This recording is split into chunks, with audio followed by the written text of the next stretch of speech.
Hello and welcome to another episode of Speed Mentorship. My name is Matt Mackley, your host.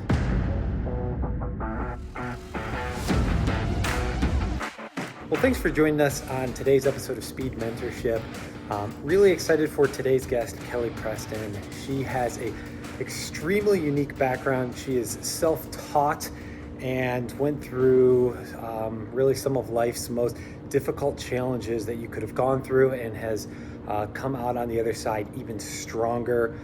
Really excited for you to learn from her wisdom and experience. So without further ado, let's go ahead and dive in. Kelly, thanks for joining us on today's episode of Speed Mentorship. We're going to start out with kind of our first question, which is just to tell us a little bit more about yourself and your background. Okay. Well, my name is Kelly Preston, and I'm the owner and president of Capital Steel and Wire.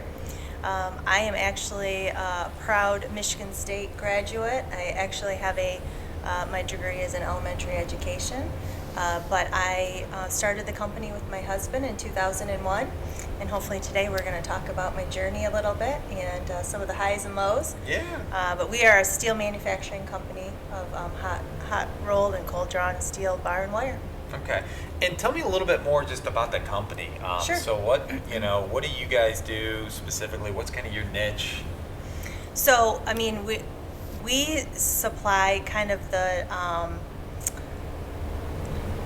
do I want to say this? We supply truckload quantities of steel bar and wire, and it's in its rawest form. Okay. So we will supply it to companies that will then forge it or make it into other parts that they're putting, into other industries. And how many employees roughly do you guys have? Right now we have about 85. 85 employees. Yep. Awesome. We have three different, we have two manufacturing facilities and our corporate office at this Okay. Right now, we're in the process of opening our third manufacturing facility. Awesome. Yeah. That's exciting. Yes. Well, we'll have to talk about that a little yes. bit. Very exciting. So you started the business with your late husband. Tell me a little bit about that process in as much detail as you would like, starting it from idea, phase to kind of where it is now. Yeah, absolutely. My journey is unique, and I love to tell it. I was an elementary school teacher. Didn't take one business class in college. I didn't take any accounting classes, anything. My husband was working in the steel industry right out of college, and came home in 2001. I was actually at home at the time. I just had my second child, and so I was kind of taking a little break from teaching, and he came home and just said, "What would you think about starting your own steel company?" And I kind of laughed in his face, and that's not a normal dinner conversation, right? So I'm like, well, let me think about this. So we obviously had some pretty in-depth conversations about it, and ultimately in 2001, I tell people we literally started it from our kitchen table. We took $6,000 that we had in our savings and said, if we're going to do this, now's the time to do it, and what's the worst that can happen? Wow. Right? So we started, and the company that he was working for at the time was the distribution model. So we were... The distribution model from a steel? Yes. Okay. So they didn't do any manufacturing at the time. Okay. So they would basically buy it from the mills and sell it to other companies. Okay. And he saw a need kind of for that manufacturing piece where we could still buy from the mills, manufacture it in-house, and then kind of have it show up on the doorstep of the companies and customers. Yeah. Take a step out for them that they needed. So, there was a need for that. It was a big jump, though, to go right to manufacturing. I mean, you can't just walk in somewhere and purchase these big machines, right? I mean, I guess you could, but not with $6,000. So we had to start with kind of that distribution model. Okay. And then take, we had a process and said, okay, we're going to take this percentage of our profits and put it aside for machinery, knowing that manufacturing was the end goal. Okay. And so now we're where we're at today, 22 years later. So how many of those machines do you guys have now? So the interesting part is one of the, we have one, what we call a draw bench, and there's about a handful of those in the country, and it's the length of a football field. It's a really long machine. We just picked up our second one. That we will be, that's why we need another manufacturing facility for that. As you can imagine, the length of a football field, you can't easily just put that in any commercial building, right? So that's a big project. But so the draw bench, what that does is it takes the steel wire and bar and it draws it down to different sizes. We use pull, push, force, no heat in that. But then we have a lot of other like saws and things like that that can test the bars, but then also cut it into different slugs, length and width. That is incredible. Yeah. That's incredible. So, and just real quick before we move on from that, I mean, is there anything else about you starting up the business from scratch, just things that like little tips and tricks that you learned along the way or things that you wouldn't have expected that were kind of a challenge at the time? Well, I think the biggest thing for me, and I think the thing I like to talk about, especially for females, but for all entrepreneurs, is that, you know, like I said, I was staying at home with my children. And my husband came home and said, let's start this company. And this was completely foreign to me. And yet I was intrigued to think, well, this would give me something to do while I'm at home, honestly, right? Yeah. That was just what I was thinking. Like, I'll just, I'll write a few checks, I'll cut a few bills, you know, in between taking care of the kids. Yeah. And in some ways, that's what it was in the beginning. But then it grew into so much more, and it happened very quickly. And, within a year or two, I had to make the decision, do we want to hire someone else to do this and so I can stay home with the kids full time? Or is this something that I want to, invest more time into? And I had to make that decision. At the time, it was an easy decision for me because I think when it's yours, you're fully invested and you know what you want to do. Yeah. But I'm self-taught. Like I said, I haven't taken one business class, so I grew into that CFO role as the business started to grow.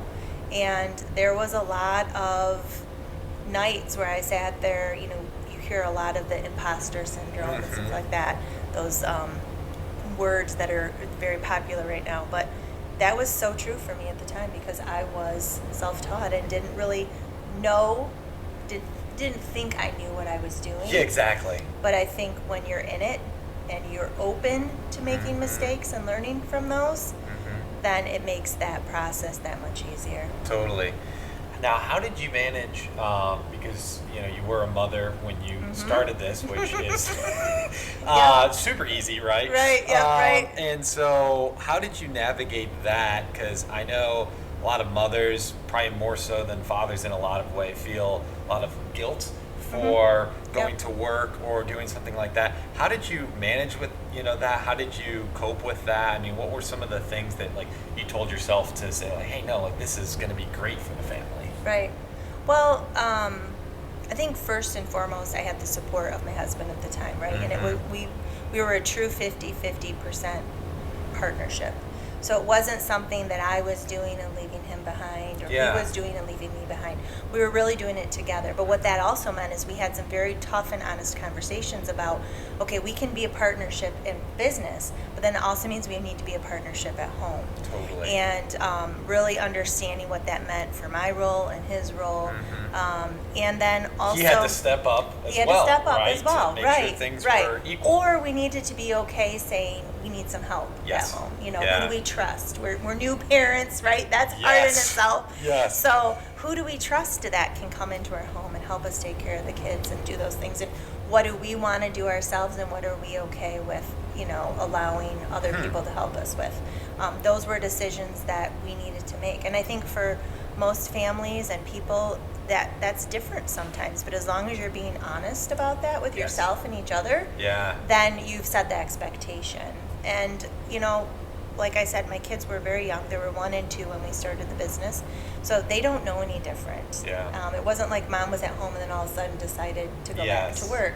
So their transition started at a very early age, and we just really, for me personally, I know that was one of the questions we were maybe going to discuss. I had to be honest with myself and say, okay, when I'm at business, I've got to give 100% of myself to business. But when I'm at home, I need to give 100% of myself at home. That means put my phone away, not checking my emails, not worrying about that. And I think that's a culture that I've tried to instill at my, for my employees as well, that when you're off, you're off. And if we don't have it set up at work, where you can step away and trust that things are getting done, then we're not doing our job. That's and good. So really had to have that mentality from the beginning. How many hours a week did you work when you were starting the business, and how many hours a week roughly would you say you're working now? Oh, that's an interesting question, because for me, it's, from starting the business, I had my husband there as a partnership, and now it's just me. Mm-hmm. So running the company, and so I feel like I probably work. I'd like to say I work more hours now, but I actually think I work smarter now, if that makes sense. So in the beginning, you don't know what you don't know, right? And so you're just throwing yourself in, and you almost have to get things off the ground. So I would say I was probably actually working a lot more hours in the beginning than I feel like I do now, because now I'm smarter about how I spend my time. My wife, 2 years ago, she started up a winery here in Maumee, and she's puts in a ton of time there. And we always have the conversation like, hey, how much time is acceptable at work with small kids versus how much time is acceptable at home, and how do you get that balance? Because a startup requires almost an infinite amount of time. Yes. And it's like you could probably just work 24/7. So when do you know to kind of go back and say, hey, you know what, like I've given it everything I can, and now I need to take this other portion of time that I have and give it to my family? I think it's I think it's an individual decision, honestly. Like I've worked with I've worked with some people that don't even have children, right? And they're doing startups, and so their amount of time that they feel that they can give may be very different than someone who has young children at home, or someone that has ailing parents that they need to take care of. I think everyone has different situations, and as long as they're very honest about what they want out of the what your expectation is, if you set that expectation in the beginning, it's very easy to either meet the expectation or not meet it, and then make decisions based on that. But if you're just kind of winging it and saying, well, we'll see what happens, I think that's one of the biggest mistakes that as business and as owners and as entrepreneurs that we can make, is not setting the expectation up front. It's good. It's really good. So obviously, Capital Steel and Wire, you guys have seen a lot of significant growth, or continuing to see significant growth. How do you put processes and systems in place to keep up with the growth that you're seeing? And what do you think the best methodology and approach is to try and, So the best approach for me is not to make all the decisions, right? So again, back to that honesty and being honest with yourself, and knowing that I can't do it all, and I don't have all the answers. And so surrounding myself with a really excellent leadership team where we can strategize, and it really feels like a team, I think is the best way for us to look at all different aspects of the business and think about how is this growth going to affect, and how do we, what processes do we put in place to help us grow. But there's so many different sides to a business that if you have one person making that decision, you're going to lose out on something, or it's not going to be positive for all areas of the business. Totally.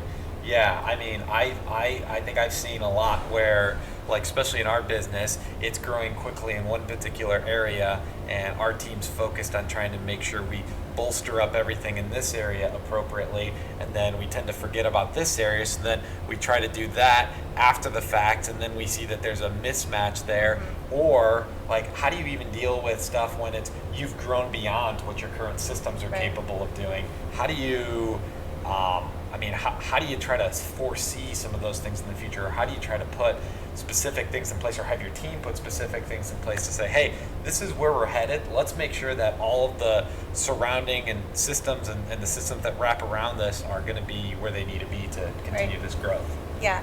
I mean, if I knew all the answers to that, I probably wouldn't be sitting here. I'd be like some billionaire somewhere, right? We all have to. But a couple different things. I think, again, it's being okay and being vulnerable with making mistakes, and understanding that you're never going to get it right 100% on the front end. Yeah. But as you make those mistakes, or you find those opportunities for growth, or ways that maybe you could have done it differently, that you remember those and you learn from those moving forward, right? But there's also something to be said about strategic growth and actually being very careful, and probably more from a financial side for me. That was always my biggest fear was, am I going to grow too fast and grow myself right out of the business? So really being strategic from a financial standpoint, having good resources, having good good, having a strong relationship with your bank, Yep. strong relationship with your, accounting firm, people like that can kind of keep you in check for some of those senses. Sometimes those can be frustrating relationships, right? Yes. Like, I really don't want to answer to these people because I know what I'm doing Totally. and we're doing well. Yes. But in the other sense, they're a check in there, and they'll make sure that I felt anyways that they could help me with that strategic growth. Absolutely. And you mentioned people being a huge ingredient in the success of any organization. What does an excellent team member, an excellent employee look like at your company? Well, first and foremost, I guess I should say that they live kind of by our core values, right? I think every company has core values, and they have different, those are different for everyone, but for us, the number one is honesty and integrity. And so for us, it's got to be someone who's true to themselves, is honest, not only with other team members and customers and vendors, but they're okay with making mistakes and understanding that we all have different journeys. I think that's one of the things I bring to the table to my company and to my employees, is I have to be open to letting them know that I am self-taught, that this wasn't maybe the direction that I thought I was going to be going 25 years ago. But as long as I can be open and honest about that, that allows people to embrace their stories as well and bring that to the table, which I think makes us stronger. Well, I think that's so powerful too. Having a leader that is able to showcase that humility of like, hey, I don't have all the answers. I don't know I don't know what we should do in this particular scenario, and to be open with that, and for them to also be open to like make mistakes. I think that is extremely empowering leader to be with, because we're all going to make mistakes. There's going to be a lot of moments when we're not going to know the answer, and if you can work with somebody who can like come alongside you and problem solve that together, I just think that's so powerful. Yeah. Where you hit the goal though is that they still have to trust you. Right? So they need to know, and you need to be vulnerable as a leader, that you make mistakes and you don't have all the answers, but trust me, we're going to get right. Exactly. Just trust me, we're still going to get there. Yes. If we work through this together. So it's finding that balance, I think, too. Okay, so the next question I have for you is one that I'm sure you have no examples of, but have you ever experienced setbacks in your career, and how did you bounce back from some of those? So the biggest one, the obvious one for me, if people don't know my story, is that, as we talked about, my husband and I started the company in 2001. He was the president, CEO. I was the CFO. He was kind of the face of the company. I was behind. He was the visionary, I would say. And I was the one kind of reeling him back in and making sure everything made sense that he was wanting to do. But in 2015, he was in an accident in Florida. And so within minutes, our world changed. So not only did I become a solo parent with 3 children, I also became a 100% business owner, and my business partner was dead. And so in terms of business and what the decisions that I had to make, it was obviously the toughest moment in my professional career. But, walking into a room of, at the time, probably, I think we had maybe 30 employees at the time, and having to be a leader and let them know what had just happened, but also get them to understand and trust. I think that's one of the reasons I'm so big on trust and honesty, that we were not going to perish as a company, that we were going to be able to continue to move forward, and that they needed to trust me, and that we were going to get through this. I mean, that was a really hard, obviously for personal reasons it was, but from a business perspective, being able to get your leadership team all the way down to your floor operators to understand that we're not going anywhere, we're going to get through this, I'm going to lead you, but allowing them to grieve that situation as well was really hard. Brutal is a good word for it.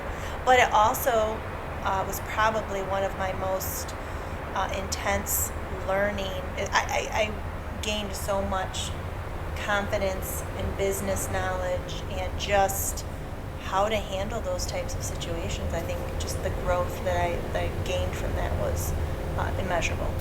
And why'd you decide to take over his aspect of it and not say, hey, you know what, this was a great run, we'll sell the business, and I'm going to focus on my family and not worry about that anymore? And I'm not sure I can give you a good answer to that. I get asked that a lot. 2 days after the funeral, I had our biggest competitor come into our office and look me right in the eye and say, here's the check, right? We'll buy your company. And it wasn't out of pity. I mean, they had wanted to buy us for a long time, but they thought it was the opportunity.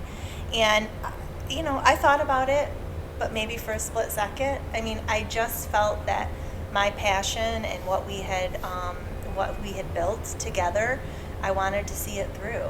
And it's not that I never thought about selling the business or that I don't still think about selling the business, but it's more about wanting to kind of see that through. And quite honestly, during those darkest days, it gave me purpose, right? And I still had my kids to take care of, and trust me, when I say it takes a village, I had a lot of people helping me out, but it gave me purpose. And I look back at it now, and I think my kids learned more about just living in general, watching me have to go through the emotions, because it wasn't easy every day, right, to still go to work.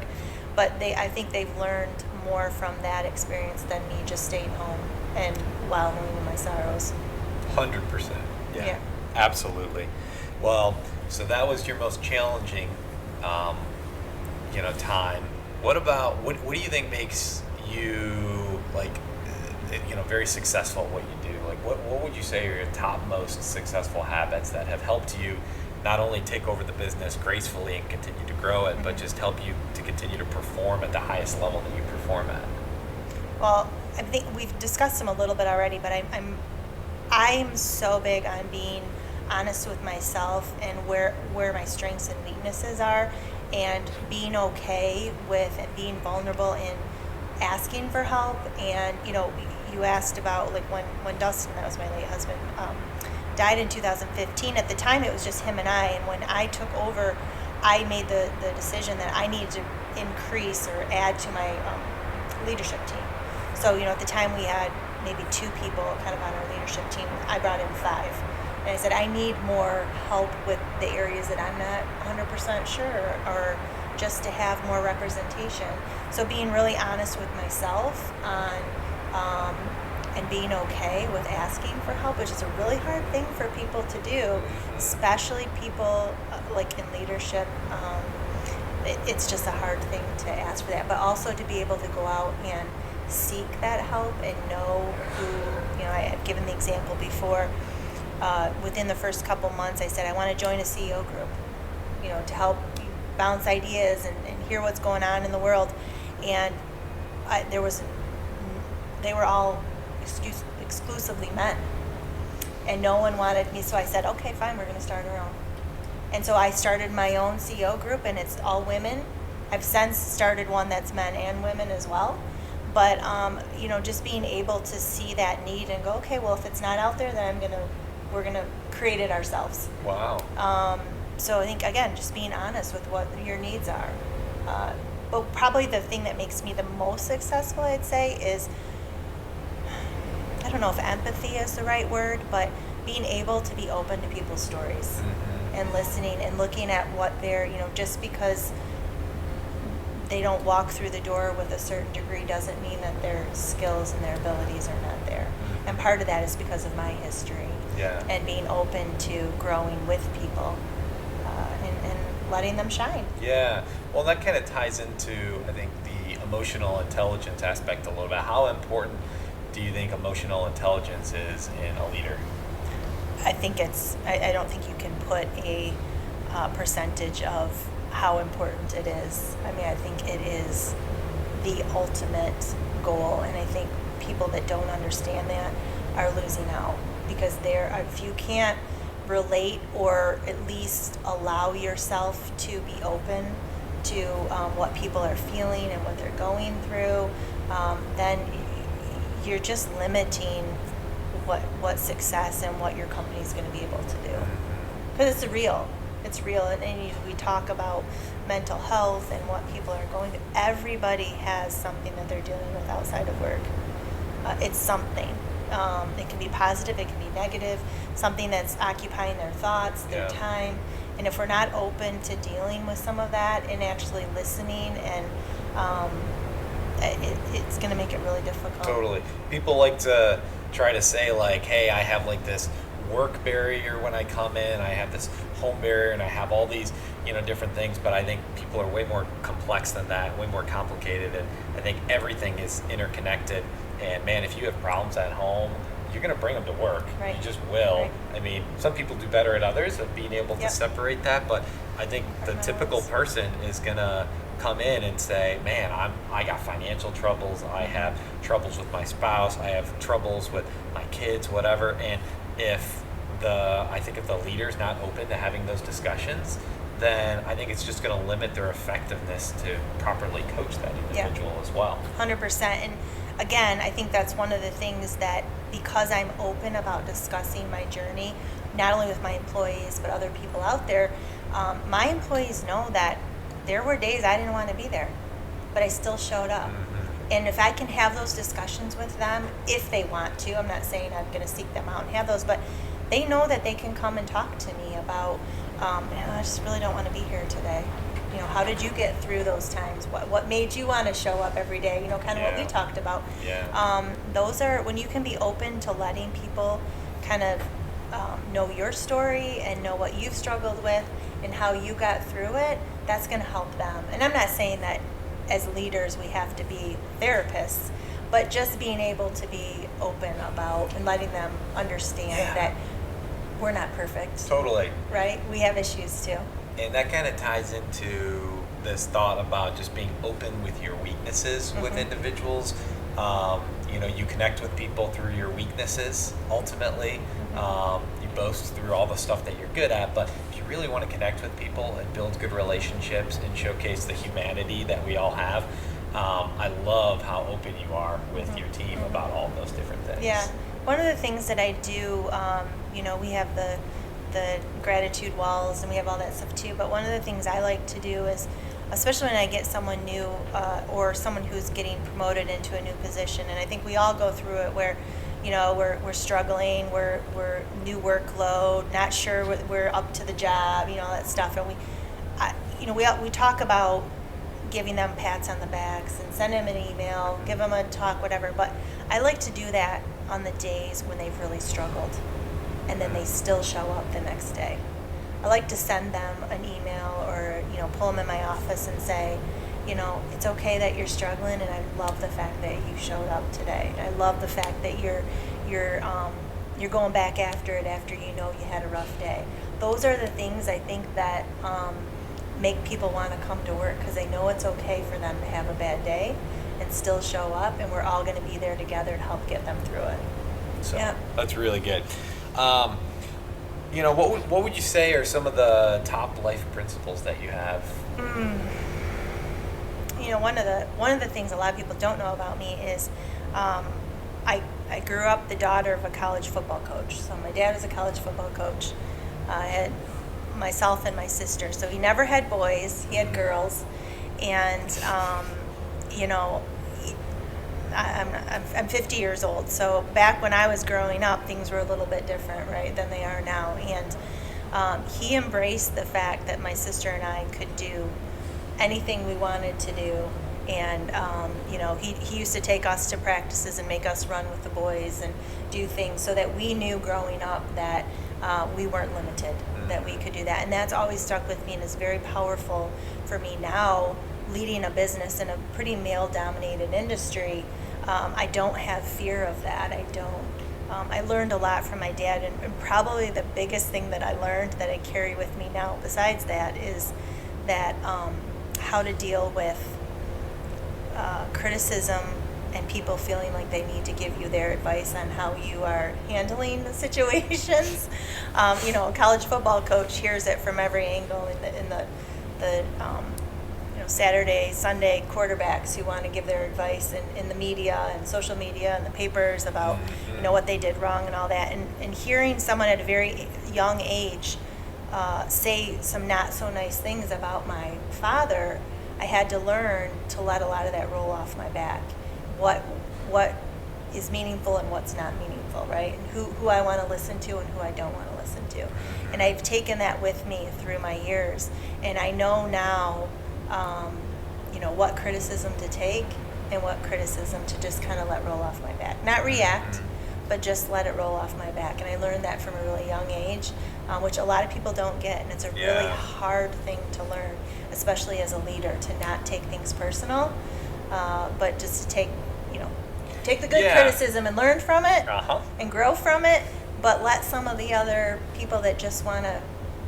Easier said than done, though, right? Yeah, definitely easier said than done.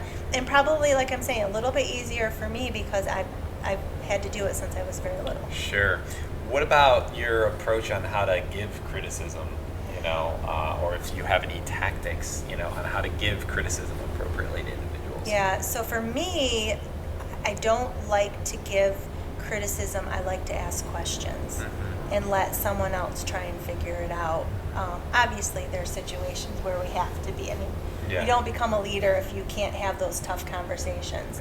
I always say never apologize for especially for females. It's a really hard thing not to apologize for being a tough leader or a good leader, and giving that feedback or constructive criticism. But I like to ask questions, and I'm a pretty thoughtful, deep thinker, and so I can come up with those questions. It's probably one of my strengths, that I can ask people in a lot of different situations and get them thinking about, how would I do that differently?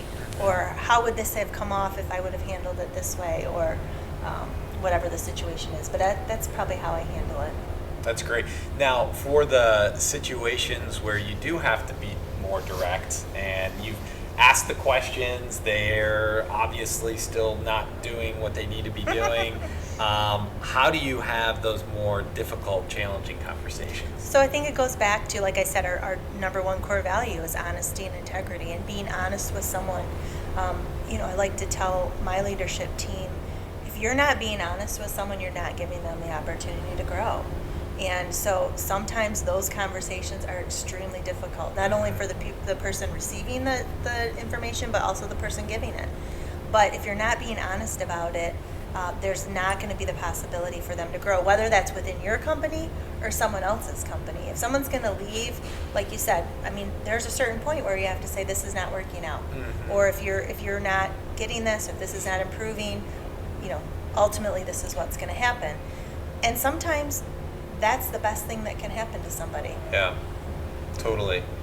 And one of my pet peeves is, which, man, we used to do this a lot, and it still happens periodically, and we have to coach our team members, but there would be an issue with somebody, an issue, and they've kind of beat it around the bush, but they haven't been very direct.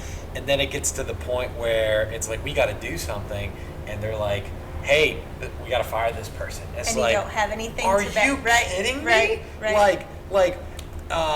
I feel horrible for the person. I feel horrible for the manager. It's like, no, we are going to have those tough, crucial conversations, and only after that, you got to give them the benefit of the doubt. Right. And at least from my perspective, I've found most of the time if that person is having the right coaching conversations and being direct, the person can change, but they're not going to just be able to read your mind, or especially depending on the individual. It's like, you got to be direct with them. It's not fair to the indivital to just say, hey, they're not cutting it, and then they're fired. It's like, no, we're not going to do that. Well, and that's not respecting that individual either, and that's a big thing for me too, is you can't have that tough conversation with them. You're not respecting them as an individual. Yeah. To give them that opportunity to grow. Again, whether it's with your company or another company. Yes. You want people, if they're going to leave, you want them to leave better. Yes. Leave on good terms, no doubt. And then last question is, what kind of advice do you have for the next generation? So, I always end with kind of my two things that are my advice, and I think I said this the last time we were at the event, and my favorite quote is, let me think here so I don't say it wrong, is that the best views always come from the hardest climbs. And so I always like to give that piece of advice for people to remember. So whatever that means to you, that the best views always come from the hardest climbs. Again, back to the obstacles and working through those. And then the second piece of advice I always like to give is that I like to tell a lot of people, buckle up, buttercup. It's going to be a bumpy ride. Doesn't mean that it's not worth it. Doesn't mean that you're not going to get to your destination. But there's going to be bumps in the roads. There's going to be detours. There's going to be left turns instead of right turns. And you may not always end up where you thought you were going to end up.